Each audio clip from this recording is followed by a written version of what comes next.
This is our last video for today and the last class activity. In this video, I will show you two tools. So one is the eyedropper tool, which is right here, and the other one is the blend tool. Okay, so let's go have some fun.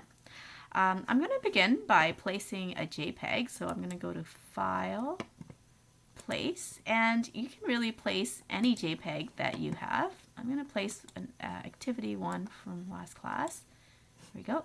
So, and like I said, you can really place any image. You can place even a photograph or something. So let me find a photograph that I have, maybe from a previous class. Oh, so there we go. So I have a photograph here. I'm just gonna place that there. All right, so it could be, a graphic or a photograph, whatever you pick. I'm just using it to pick colors from. Next, I would like you to go draw a rectangle. So here's a rectangle that I have. Okay, and click on it, and then go to the eyedropper tool and click on your JPEGs that you just placed. I'm going to click on the pink part of my JPEG, so it picks the color pink and turns my rectangle pink. I could click on the blue part and it would turn it blue, or yellow, green, or orange. So with this we can determine what color the fill is. I can also go onto an image and pick a color from there. So it doesn't have to be a graphic, it can be a photograph as well, and I can pick a color from there. Okay. Now after that, I'm going to click on this rectangle, and then I'm going to go and pick a black stroke and maybe make it very thick, and I suggest that you do the same. Here we go. And then next, I am going to draw another rectangle. Now before I start drawing, I'm going to go make it very plain, so white on the inside and maybe just a really thin black stroke, so a stroke of one. There we go. And then I'm going to draw it over here, another rectangle, so a very plain rectangle. And now I'm going to click on it, go to my eyedropper tool, and I'm going to click on this vector image. Okay, this vector graphic. So the rest are, the rest are JPEGs. When I click on it, it just changes the fill with the color that I click on. However, when I go to the vector square, the vector art,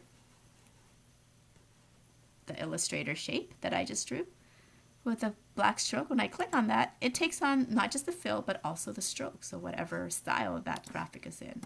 Okay, so that's interesting. And so that's a bit different than Photoshop, right? All right, so that's that for the eyedropper tool. The next tool I like to show you is the blend tool. Okay, so I am just going to create a new file.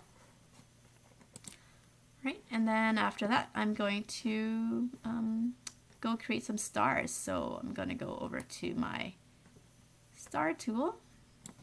Okay, and I'm going to start out by creating a yellow star. Okay, and then I'm going to go to my selection tool and then click on my star and Alt and drag it over here. And I'm going to change that color to pink, maybe, or any color you wish. And then I'm going to click on my yellow star, click on my blend tool. So select my blend tool, click on my star, my yellow star, and then click on my pink star, and that kind of blends them together. Now it's got that black outline because of my stroke. Okay, so I can also click on this.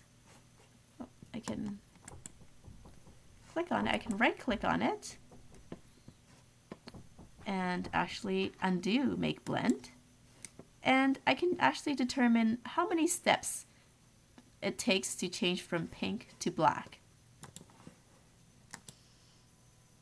So to change the options of the blend, you actually have to double click, not click and hold down like you normally do, but double click on the blend tool. And this would ask you the spacing, if you want smooth color or specified steps. So I'm going to do specified steps. And I'm going to make it maybe 12. Go OK.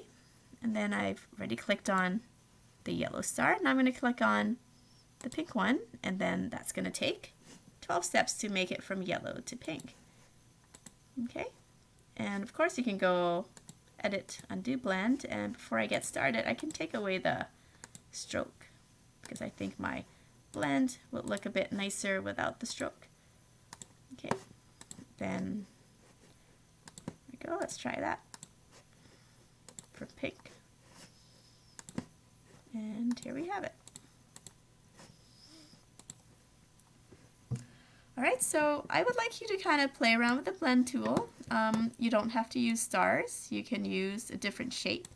And don't worry, you know, moving on in the next class or the next week, we are going to be learning how to draw more interesting shapes. We'll be looking at the pen tool, using Pathfinder tools, and many more things that will allow you to create more interesting shapes. But for now, just use what's available to you in the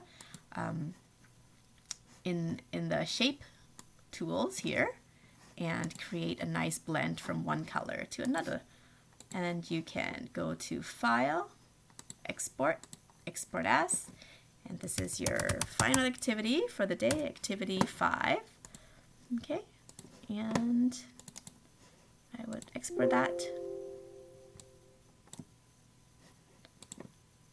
and submit it on Web Campus.